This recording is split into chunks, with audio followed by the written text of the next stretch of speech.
Yo, what's up YouTube? It's your boy Emperor Mufasa back with another NBA 2K18 video. In today's video, I'll be going over the momentum behind the back move. You guys already know what the momentum behind the back move is. It has been in 2K since NBA 2K17, and I'm going to show you guys which behind the back you need because there's actually specific ones you need. I know in 2K17 you could do like 2 versions of the momentum behind the back, but this year in NBA 2K18 you can only do the one you see me doing right here on my mic court. It's still as effective. I don't know if it's gonna get you ankle breakers because honestly I don't have the ankle breaker badge yet, but we will get into that later on in the video. But nonetheless, guys, if you're new to this YouTube channel, be sure to hit that subscribe button, hit that like button as well. I would greatly appreciate it, and do not forget to hit that bell so you guys can get those notifications as soon as my video goes up. But nonetheless, let's jump right into it. So the behind the back that you need for this move today is going to be behind the back Pro 6. Moving behind the back specifically. Now with this behind the back move, like I said earlier on in the video, there was 2 versions of the momentum behind the back move in NBA 2K17.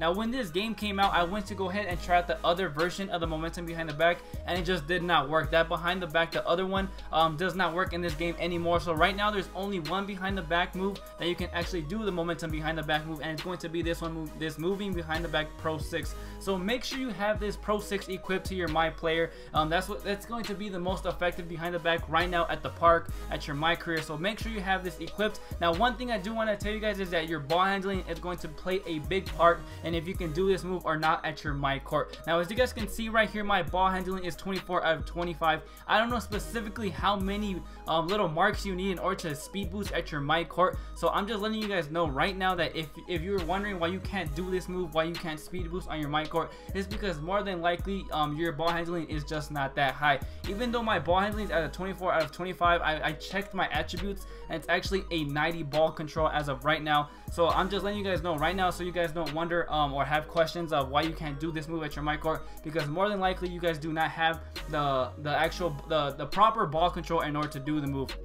But nonetheless, make sure you guys go to your control settings, because if you do not change your pro stick orientation to absolute, you guys are going to have a tough time doing any dribble moves when it comes to 2K in general. So as you guys can see right here, this is the momentum behind the back. Pretty much the same thing since NBA 2K17. It's a little bit slower. All these moves are just completely different this year. So let's just dive into on how to do this. The first thing you're going to want to do is a momentum crossover. So the first thing you're going to want to do, as you guys can see, the ball is in my left hand as of right now. The first thing you want to do is flick your right analog stick to the right side. As soon as you have done that, as soon as you flick your right analog stick, you want to hit down on your right trigger to activate that turbo, and then hit down on your left analog stick to the right side as well, all at the same time, and then you're going to be able to get this animation you see on the screen.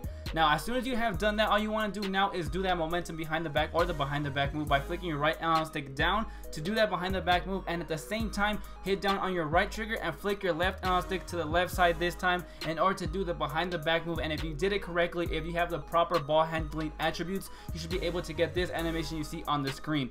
Now this move is very popular, is very effective. If you have the right badges, it's gonna get you ankle breakers at the park. It's literally the exact same thing since NBA 2K17. You do it the exact same way. The only difference is that it feels a little bit different. Everything still feels a little bit awkward just because this game just came out. They do change the whole dribbling style with every 2K that does come out every single year, so that's why it still feels a little bit weird, but we'll all get used to it with just some practice. But nonetheless, guys, that was the momentum behind the back move. If you guys want to know how to do the snatch back, if you guys want to know how to do that cheese step back that we were able to do in NBA 2K17, now stay tuned for that because I'm gonna drop that video later on today, and it's very hidden. You can't really find that step back move anywhere else. It took me a while to find it, so be sure to watch that video when that video does come out later on today. But nonetheless, guys, it has been your boy Emperor Mufasa. Thank you for checking out the YouTube video. If you're new, please hit that subscribe button, hit that like button as well. I greatly appreciate it. It helps out the video. If you're new, do not be afraid to join the family. I would greatly appreciate it. You're all welcome here. But nonetheless, guys, it's been your boy Emperor Mufasa. I'll catch you guys in the next video.